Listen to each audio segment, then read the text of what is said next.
छूटेंगे। सत्य सत्य बोलने में क्या डर। सीता जी को ध्यान आया, हाँ मैंने एक गलती करी थी, जो फूल आए थे उसमें से मैंने पुष्प को सूंघ लिया था। भगवान राम को बिना दिए, राम जी के बिना सुगंधित लिए मैंने सूंघ। अब क्या करूं, अब बोलो क्या करा।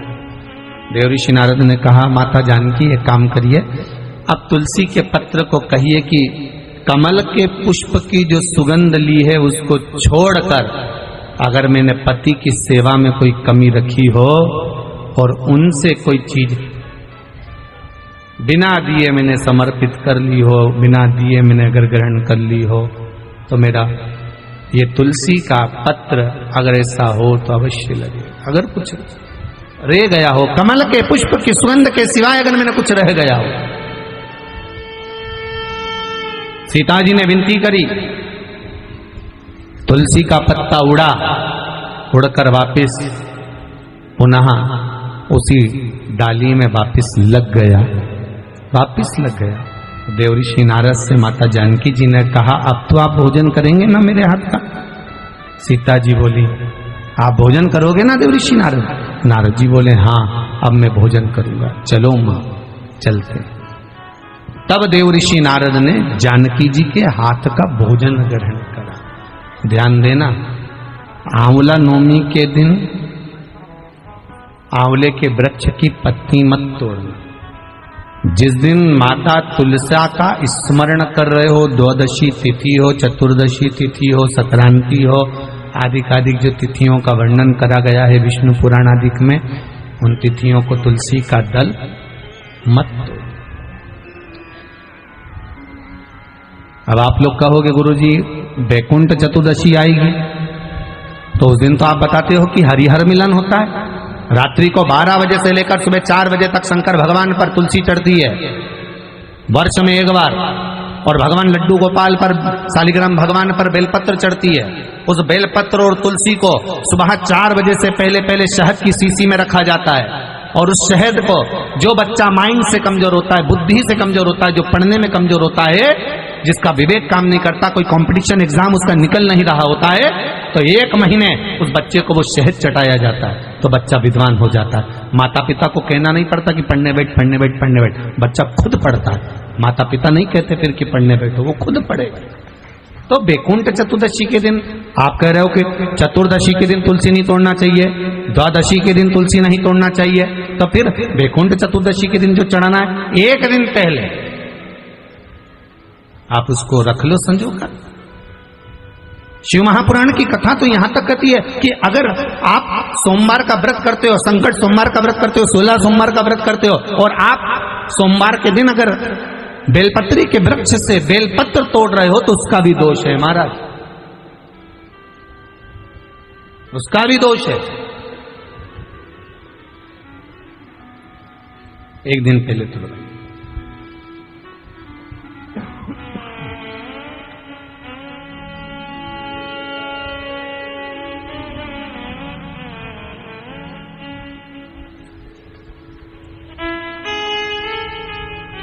कई लोगों की तो आदत रहती है, आज सोमवार है आज ही पत्ती तोड़वाएंगे, उसका दोष लगता है।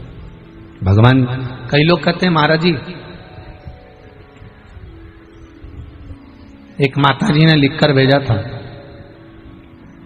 व्हाट्सएप पर भेजा हुआ था समिति के, कि गुरुदेव हम सारे उपाय करते हैं, इसके बाद भी हमको तकलीफ क्यों रहती है, कारण क्या है उसका? उसका कारण कोई दूसरा नहीं, देवताओं पर कभी दोष मत देना, कारण हमारा अपना होगा कि हमारा कार्य क्यों नहीं हो रहा, उसका कारण हम खुद हो सकते, हम खुद हो सकते। भगवान क्यों नहीं मिलता, उसका कारण हमारा खुद का है। जैसे मान लो कोई तुमसे कहे कि भैया देखो ये सामान मिला ना, और ये सामान मिला कर ये औषधि तैयार करना, और औषधि में तुम ये नींबू निचोड़ लेना, और नींबू निचोड़ कर जब तुम खाओगे तो तुम्हें आराम लग जाएगा, जब तुम पाओगे तो तुम्हारा रोग, तुम्हारी बीमारी है वो समाप्त हो जाएगी। अब तुमने तो खाया, उसके बाद भी तुम्हारा रोग समाप्त नहीं हुआ, बीमारी समाप्त नहीं हुई, तो तुम क्या कहोगे? उसने तो गलत बता दिया। बोलोगे कि नहीं बोलोगे? तो वो पूछेगा क्यों, मैंने बताया था तुमको ये लेना ये लेना ये लेना, साथ में नींबू निचोड़ना, नींबू निचोड़कर उसका रस उसमें मिलाकर खा लेना, उससे तुम ठीक हो जाओगे। फिर ठीक क्यों नहीं हुए, उसका कारण क्या था? तुमने तो गारंटी ली थी कि मैं ठीक हो जाऊंगा, फिर गारंटी में गया कहां, आखिर वो गारंटी गई कहां? जब सियोर वाला महाराज इतना छाती ठोक ठोक के कहे कि ये करो इसके करने से ये फल मिलेगा, ये करो इसके करने से ये फल मिलेगा, फिर हमारा काम क्यों नहीं हुआ, हमें दुख क्यों मिला, हमें तकलीफ क्यों मिली, उसका कारण समझ लेना। तुमने तो कहा था कि नींबू निचोड़ना, ये दवाई खा लेना, तो आखिर वो दवाई असर क्यों नहीं करी? तो उन्होंने पूछा बताओ क्या क्या करा? हमने ये लिया ये लिया ये लिया, उसके बाद हमने नींबू काटा, नींबू काट के हमने नींबू निचोड़ा, नींबू निचोड़ के हमने फिर खाया, पर हमारी बीमारी तो मिटी, सबकी बीमारी मिट गई, फिर तू क्यों रह गया? भगवान शंकर ने सबका सुना, फिर तू क्यों रह गया? तुझे दुख क्यों आ गया, तुझे तकलीफ क्यों आ गई? फिर से बता कि मैंने ये डाला ये डाला ये डाला, नींबू निचोड़ा, फिर उसको खाया, पर मुझे आराम नहीं लगा, उसका कारण क्या है? तो फिर जिसने दवाई बताई थी उसने पूछा ये बता कि तूने नींबू निचोड़ा तो कैसे निचोड़ा? कि ऐसे ही निचोड़ा। नहीं नहीं, नींबू तूने निचोड़ा तो निचोड़ा कैसे? अरे तो उसको काटा। अच्छा, तो काटा कैसे? कि लोहे के चक्कू से काटा। बस दवाई वाले ने कह दिया, वो चक्कू जो था ना वो लोहे का था, और लोहे के चक्कू का जो उसमें पदार्थ लग चुका था, और लोहे के चक्कू का उसमें जो जंग था वो आ गया था, और वो निचोड़ने पर पूरी दवाई का नाश कर दिया, इसलिए तेरा काम नहीं हुआ। नींबू निचोड़ना था तो जैसे लोग वो कांदा नहीं रहे, कांदा कैसे फोड़ दे, ऐसे नींबू को फोड़ कर और उसका रस निकाल कर, वो प्याज होता ना, प्याज को काट की जगह ऐसे फोड़ दिया, अब उसका रस निकाल कर तो जो नींबू का रस निकाल कर घोट के पी। अब की बार उसने वही करा, ना चक्कू से काटा ना तलवार से काटा, उसने नींबू को डोचा, उसका रस निचोड़ा, खाया, वो ठीक हो गया, हो गया, रोग समाप्त।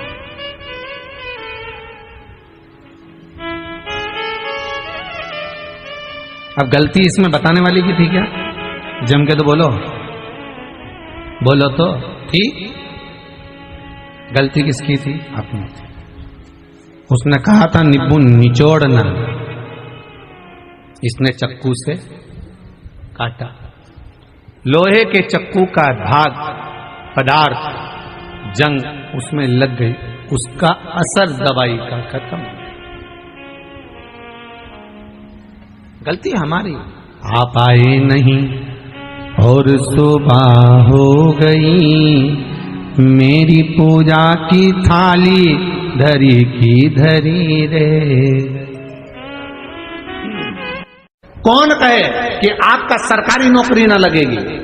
मेरा बेटियों से और मेरे बेटों से निवेदन है, मेरे युवान बहन भाई से निवेदन है, ये कभी मत सोचना कोई तुमको अगर डरा दे कि बहुत मेहनत करना पड़ती है तब सीए निकलता है, लास्ट का सीए फाइनल तो बड़ी मेहनत से होता है, इंजीनियरिंग की पढ़ाई तो बड़ी कठिन होती है, इसकी पढ़ाई तो बहुत कठिन होती है। अरे कलेक्टर का पद पाना कोई साधारण है, एसपी डीएसपी बनना कोई साधारण है, ये बनना कोई साधारण है? हम कहते हैं जो तुम्हारे सामने खड़े हैं वो भी तो बने हैं, जब वो बन सकते हैं तो तुम क्यों नहीं बन सकते हो? आपके परिश्रम में कमी मत आना, आपकी मेहनत में कमी मत आना, और आपके विश्वास में कमी मत आना, आपका भरोसा दृढ़ कर लो। मैं कर रहा हूं, आपकी बार मम्मी, मां आपकी बार, ए महतारी आपकी बार, जो पढ़ाई करूंगा ना मैं गारंटी देता हूं, मैंने शिव जी पे जल चढ़ाया, मैंने बेलपत्र चढ़ाई है, और अब मैं दिल से पढ़ाई करूंगा। अगली कथा में इसी छत्तीसगढ़ की भूमि में पंडाल में बैठकर मैं भी कहूंगा कि मेरी नौकरी लगी है। ये मेहनत तुम्हारी है, ये संघर्ष तुम्हारा, ये परिश्रम तुम्हारा। ऐसा कौन सा काम है जो आप नहीं कर सकते?